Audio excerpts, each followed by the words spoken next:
السلام علیکم ورحمۃ اللہ وبرکاتہ۔ وَلَنُذِيقَنَّهُم مِّنَ الْعَذَابِ الْأَدْنَىٰ دُونَ الْعَذَابِ الْأَكْبَرِ۔ قرآن مجید کی یہ سورہ السجدہ کی آیت نمبر 21 ہے، اور اس میں اللہ تبارک و تعالی نے یہ بیان فرمایا ہے، اور ہم لازماً چکھائیں گے انہیں مزہ چھوٹے عذاب کا بڑے عذاب سے پہلے، شاید کہ یہ لوگ پلٹ آئے۔ اللہ تعالیٰ کا بندوں کو عذاب، جو دنیا میں جو حالات، جو پریشانیاں، جو مصیبتیں، جو تکلیفیں، جو اذیتیں انسان کے اوپر آتی ہیں، وہ بہت چھوٹی ہیں بالمقابل اس کے جو آخرت میں آنے والی ہے۔ قرآن مجید میں اس کو اللہ نے بیان فرمایا ہے، وَلَعَذَابُ الْآخِرَةِ أَكْبَرُ لَوْ كَانُوا يَعْلَمُونَ۔ آخرت کا عذاب بہت بڑا ہے۔ اگر یہ لوگ جو دنیا والے ہیں اس آخرت کے عذاب کے بارے میں اگر جان لیں تو اس عذاب کے آنے سے پہلے جو ان کے اوپر حالات آتے ہیں، ان واقعات سے، حالات سے، اذیتوں سے، تکلیفوں سے، بیماریوں سے سبق حاصل کریں، اور سبق حاصل کرنے کے بعد میں پھر اپنے حقیقی معبود کی طرف، حقیقی خالق کی طرف رجوع کریں، اس کی طرف لوٹیں۔ دنیا کے اندر کتنے انسان ہیں جنہوں نے اپنے اصل معبود کو چھوڑ دیا، اپنے اصل خالق کو چھوڑ دیا، حالانکہ اللہ وہ ہے کہ جس نے کائنات کے ذرے ذرے کو پیدا فرمایا ہے۔ اللہ وہ ہے کہ جس نے کائنات کے ذرے ذرے کے اوپر نگاہ رکھے ہوئے ہے۔ اللہ وہ ہے جس کے علم کے اندر اول سے لے کر آخر تک سب کچھ اس کے علم میں ہے۔ اللہ وہ ہے جو آسمان اور زمین کا بادشاہ ہے۔ وَلِلَّهِ مُلْكُ السَّمَاوَاتِ وَالْأَرْضِ۔ اگر اللہ نے جسم دے رکھا ہے، جان دے رکھی ہے، روح دے رکھی ہے، پیسہ ہے، شہرت ہے، عزت ہے، تو اللہ کو ہرگز نہیں بھولنا چاہیے، اس لیے کہ وہ اللہ کے جس نے یہ صحت، تندرستی، جسم، طاقت، پیسہ، شہرت، عزت سب کچھ دے رکھا ہے، یقیناً وہ لینے کے اوپر بھی قادر ہے، وہ چھین سکتا ہے۔ اگر تم اس کا مذاق بناؤ گے، اس کے دین کا مذاق اڑاؤ گے، اگر تم اس کی چیزوں سے اور اس کے حکموں سے چھیڑ چھاڑ کرو گے، تو یقیناً جس نے تمہیں دیا ہے، جس نے بولنے کی تمہاری زبان میں طاقت دی ہے، جس نے آنکھوں میں دیکھنے کی صلاحیت پیدا کی ہے، جس نے ان کانوں میں سننے کی صلاحیت پیدا کی ہے، جس نے ہاتھوں میں پکڑنے کی، پیروں میں چلنے کی صلاحیت دی ہے، یقیناً وہ ان صلاحیتوں کو چھین بھی سکتا ہے۔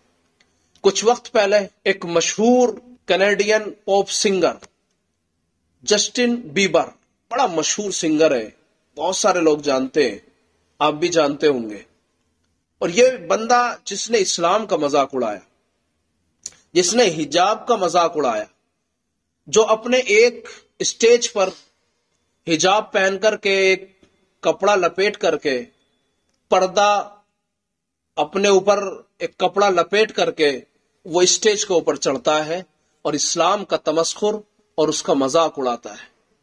یہ اس لیے کہ اسلام ایسا ہے، اس لیے اڑا رہا تھا کہ اسلام ایسا پردے کو کہہ رہا ہے، یعنی وہ یہ چاہتا تھا کہ ننگا پن ہو، جو شریعت نے حکم دیا ہے پردہ کرنے کا، اس پردے سے باہر آیا جائے، اور وہ اسلام کا مذاق اڑا رہا تھا۔ ان تسخروا منا فإنا نسخر منکم کما تسخرون۔ اگر تم مذاق اڑاؤ گے ہمارا تو ہم بھی تمہارا مذاق اڑائیں گے، جیسا تم مذاق اڑا رہے ہو ایسا ہم بھی مذاق اڑائیں گے۔ اور یہ کس دن ہوگا؟ یہ اسی دن ہوگا جس دن تمہارے اوپر اللہ کا عذاب نازل ہوگا، جس دن اللہ تعالیٰ کی رحمت سے دور ہو جاؤ گے، اس کی پھٹکار ہوگی۔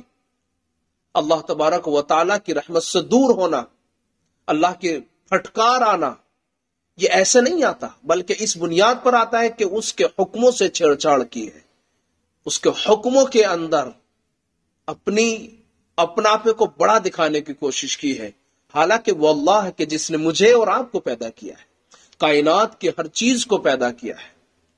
میں اسی بنیاد پر ان تمام لوگوں کو اللہ کی طرف بلاتا ہوں جو اللہ سے دور ہے، جو اللہ تبارک و تعالیٰ کو بھولے بیٹھے، وہ کہتے کوئی معبود نہیں ہے، وہ کہتے کوئی خالق نہیں ہے، کائنات کا نظام بس یوں چل رہا ہے۔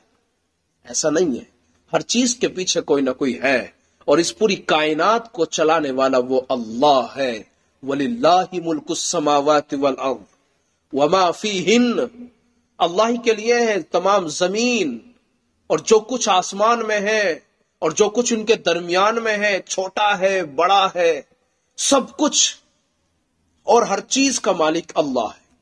وَلِلَّهِ مُلْكُ السَّمَاوَاتِ وَالْأَرْضِ، اللہ ہی کے لیے ہے آسمانوں اور زمین کی بادشاہت۔